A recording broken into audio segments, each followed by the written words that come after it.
Sejarah Islam menunjukkan gonta-ganti pimpinan itu berbeda-beda cara. Makanya demokrasi di dalam Islam itu tidak tentukan satu model tertentu. Al-Sunnah wal Jamaah mengenal pimpinan, tapi tidak sampai ke tingkat tertentu. Nah, Syiah rukun Islam itu ada al-imamah. Jadi memilih pemimpin itu termasuk rukun Islam di Syiah. Karena banget pentingnya imamah menurut mereka. Makanya orang imam Isna Asyriyah, teokratis. Syiah itu teokratis. Kita mulai saking metodologi suksesi, metodologi memilih pemimpin, bahwa biat itu penting. Biat itu penting. Zaman Kanjeng Nabi dinobatkan oleh Allah menjadi pemimpin agama sekaligus pemimpin sosial, sekaligus pemerintah. Kanjeng Nabi tidak memerintahkan tertentu urusannya dengan imamah atau kepemimpinan. Akhirnya ribut, ada 3 faksi. Nah, kita kenapa jenis?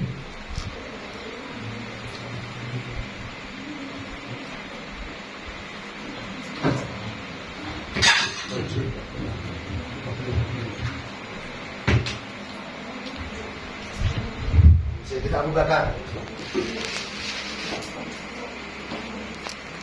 Itu caranya ada 3 faksi, kemudian apa jenis konsensus. Sayyidina Umar penunjukan delegasi.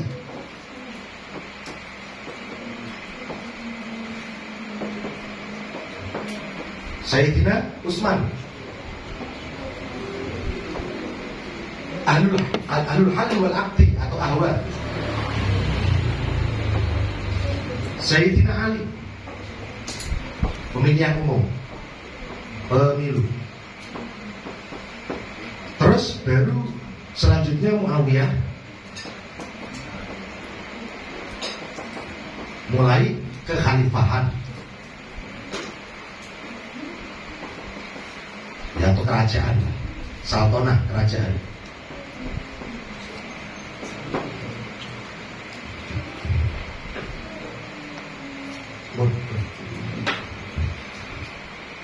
Saya tidak, waktu Kanjeng Nabi tilar hari Senin. Kanjeng Nabi tilar hari Senin, dimakamkan malam Kamis. Apa malam Kamis itu? Kita beberapa hari lah, lebih dari 2 hari. Ada 3 faksi, 3 kelompok: Ansor, Muhajirin, Ahlul Bait. Waktu Kanjeng Nabi tilar, Ahlul Bait yang menggoli Abdullah bin Sayyidina Abbas, Abdullah bin Abbas, Sayyidina Ali, Siti Aisyah, Siti Fatimah, Ja'far, Aqil, Zaid, di situ warga. Tenggene balik desa dulu Sakifah, Bani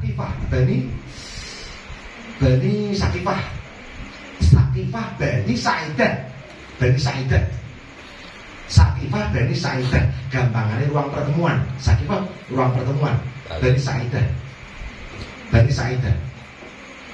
Ono perwakilan Ansor telu, Muhajirin telu. Ansor Sa'd bin Ubadah, Sa'd bin Mu'adz karo Ashraf atau Syaraf dikawin. Muhajirin Sayyidina Abu Bakar, Sayyidina Umar, kila Abu Musa al-Asy'ari, kila napa jenenge Amr bin As. Ribut kelompok Muhajirin kalau Ansor ribut sampai cengkiwingan mestinya kalau pedang. Sampai termasuk dalam musyawarahnya, wes ngene wae, Ansor milih, Ansor duwe presiden dhewe, Muhajirin duwe presiden dhewe.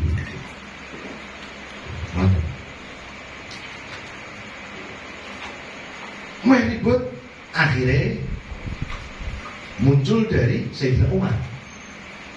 Wes ngene wae, aku sepakat karo Anda Ansor, tapi jawab dulu argumen saya. Nak ono wong sing luweh apik, luweh utama tinimbang Abu Bakar, aku akan membeatnya. Nah ono wong sing luweh apik tinimbang Sayyidina Abu Bakar, wes monggo, itu kita pilih. Ansor yo lempeng. Wong Sayyidina Abu Bakar itu waktu Kanjeng Nabi durung dadi nabi mau wis ngancani, wis ikut berjuang. Hasil kerjanya semua diberikan untuk perjuangan Nabi. Napa mulai ketika dadi nabi. Dan Sayyidina Abu Bakar sifatnya wong tua tidak pernah menyangsikan sedikit pun tentang Kanjeng Nabi. Apapun, pokoknya yang Kanjeng Nabi kabarnya ini wis mesti benar. Beda dengan Sayyidina Umar, beda dengan sahabat yang lain.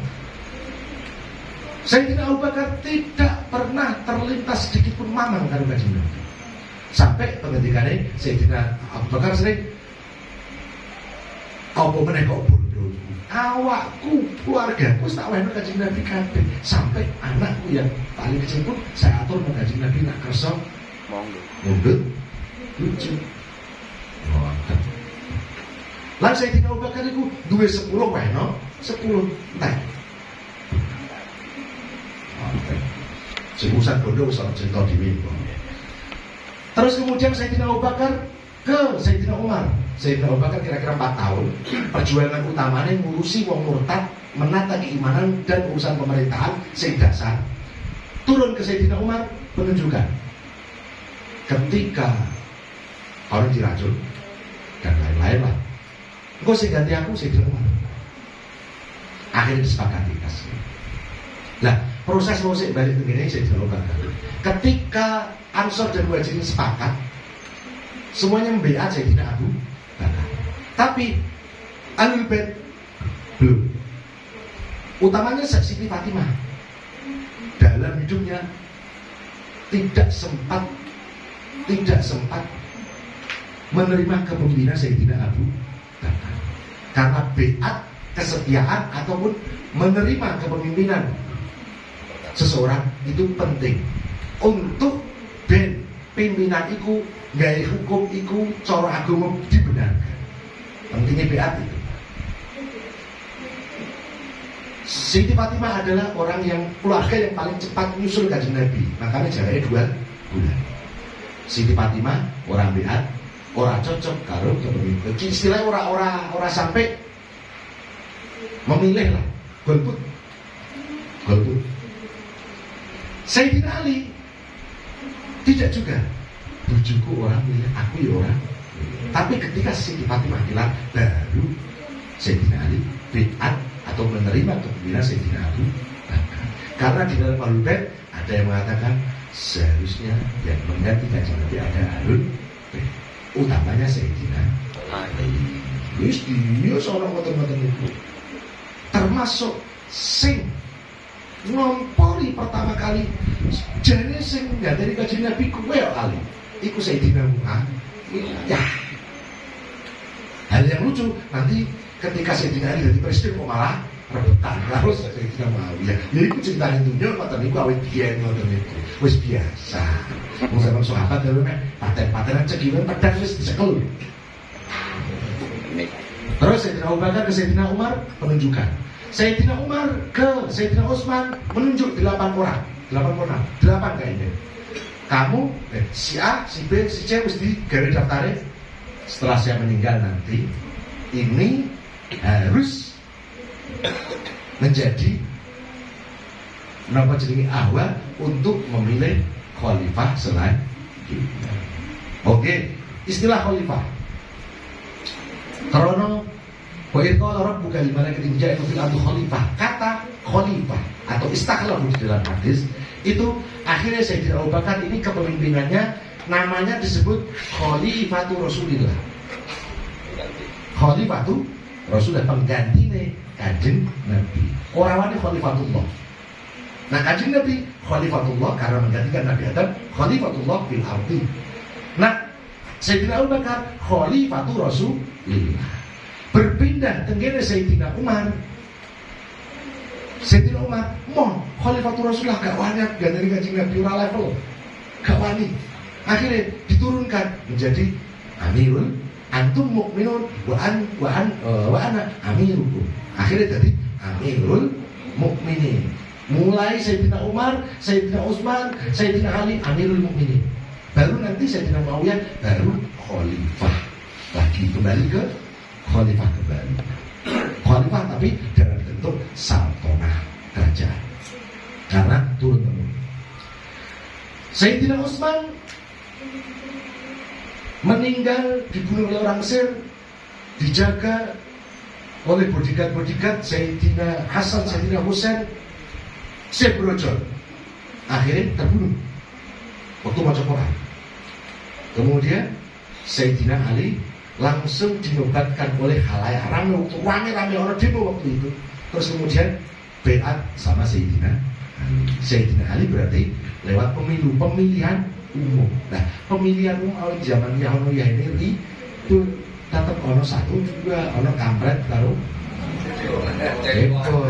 Nyata nih sejak itu Sayyidina Ali kalau Sayyidina Muawiyah bodoh berhentian terus. Sayyidina Ali zaman perang, urusan perang Jamal. Nah Sayyidina Muawiyah ini karena klannya Sayyidina Utsman berkoalisi dengan kelompok keluarganya Sayyidina Abu Bakar, Siti Aisyah. Ada perang Jamal, ada perang Siffin, dan lain-lain. Ada 4 perang sejak itu. Wah cerita orang mocon itu nangis. Sampai secara politik, cara siasat, cara nganu welik kadang-kadang ada loh ini yo. Awet bikin cara politik semua teniku hapus-hapusan. Sampai Quran tinggal politik supaya wis meh kalah sih tidak. Mau yang meh kalah, se dan ya Quran ayo Quran demi Quran. Ayo kita berdamai. Wis meh kalah, padahal perang wis pitung dino pitung bengi. Sing mati wis sekitar 20.000. Dulu lagi ya. Sayyidina Ali angkat Sayyidina Hasan. Sayyidina Hasan termasuk khalifah. Tapi kemudian karo Sayyidina Muawiyah wis untuk kebaikan bersama. Wis muhabbah aku. Aku rada khalifah waktu itu ada 2. Sayyidina Husain, Sayyidina Hasan khalifah, Sayyidina Muawiyah khalifah. Kemudian untuk kebaikan persatuan umat, Sayyidina Hasan rela melepaskan kekhalifahan. Ya wes, saya lepaskan jabatan khalifah, tapi saran. Setelah Sayyidina Muawiyah harus pemilihan umum, jangan diturunkan kepada anaknya Yazid. Sayyidina Hasan meninggal diracun, Sayyidina Husain menggantikan. Sayyidina Husain, Sayyidina Muawiyah dilawan.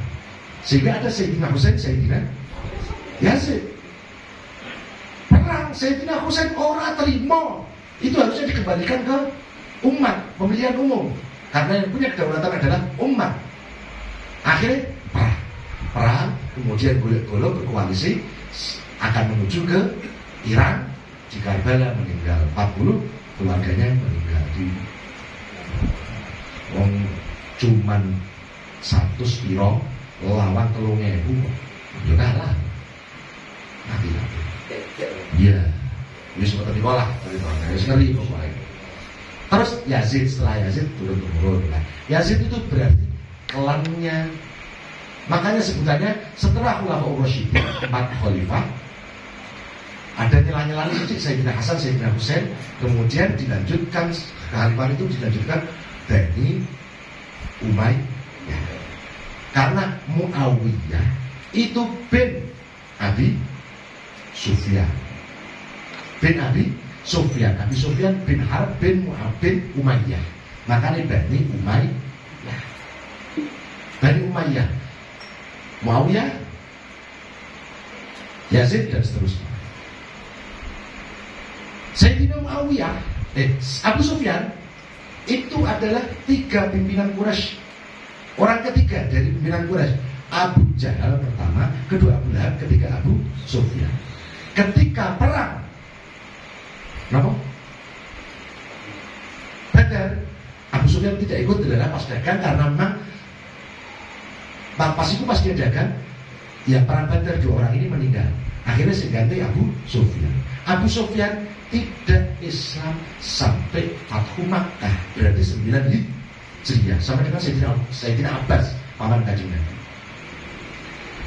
Abu Sufyan ini semakin dekat kepada Nabi ketika anaknya yang namanya Juwairiyah tidak lucu Kanjeng Nabi. Akhirnya Juwairiyah menjadi nambutan kulit itu sebutannya Juwairiyah itu. Terus pokoknya akhirnya punya sebutan lain nanti Juwairiyah itu. Gitu. Abu Sufyan Fathu Makkah 9 Hijriah baru Islam. Kemudian Muawiyah anaknya, berarti kakaknya Juwairiyah, waktu Sayyidina Utsman menjadi khalifah, dia dijadikan gubernur Afrika. Makanya Sayyidina Utsman kadang-kadang dituduh KKN, nepotisme dulure kabeh. Apalagi Sayyidina Utsman di antara Khulafaur Rasyidin, Sayyidina Abu Bakar 4 tahun, Sayyidina Umar sekitar berapa? 11 tahun, Sayyidina 11 atau berapa? Sayyidina Utsman 21 tahun, kalau tidak salah ke 30-an. Kemudian Sayyidina Ali cuma 4 tahun, kalau nggak 2 tahun. Terus, nah Muawiyah gubernur Afrika terus dipindah menjadi gubernur Mesir. Kemudian gubernur Mesir, pasukan yang ada di Mesir dipimpin oleh Amr bin As. Akhirnya Sayyidina Muawiyah koalisi dengan Amr bin As. Itu sudah jadi perang-perang. Wes ini urusan apa jenenge suksesi model Islam dalam memilih pemimpin. Jadi tidak ditentukan oleh Islam. Asal yang namanya menurut Ahkam Al-Sultaniyah, nah ini sejarah ngaji Ahkam Sultaniyah, sing penting kepemimpinan itu asal ada khirasatuddin wa siyasatid dunya, asal njogo agama karo ngatur dunia sosial, itu kepemimpinan yang Islami. Itu cara Ahkam As-Sultaniyah Al-Mawardi. Terus apa lagi? Masalah urusan pilpres, Imam Syafi'i nanti ngendikan ora apal. Pokoknya memang di dalam urusan tertentu, duit itu berpengaruh iman darohima. Dirham duit itu menjadikan orang pembohong sekalipun akan dipercaya. Nak loman orang duitnya. Sebab apa yang ngendikan Imam Syafi'i itu gini kosidai.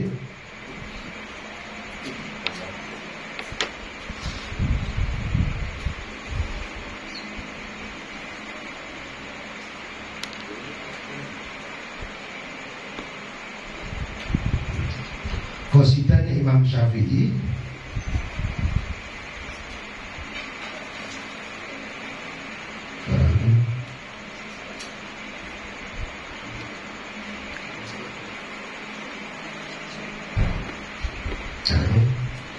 Inna darohima, pokoknya awal ini. Pokoknya duit itu memang bisa merubah cara pandang kita, penilaian kita terhadap seseorang. Dunia itu berpengaruh. Bon, monggo nak wonten badhe ketika. Silakan yang luang banyak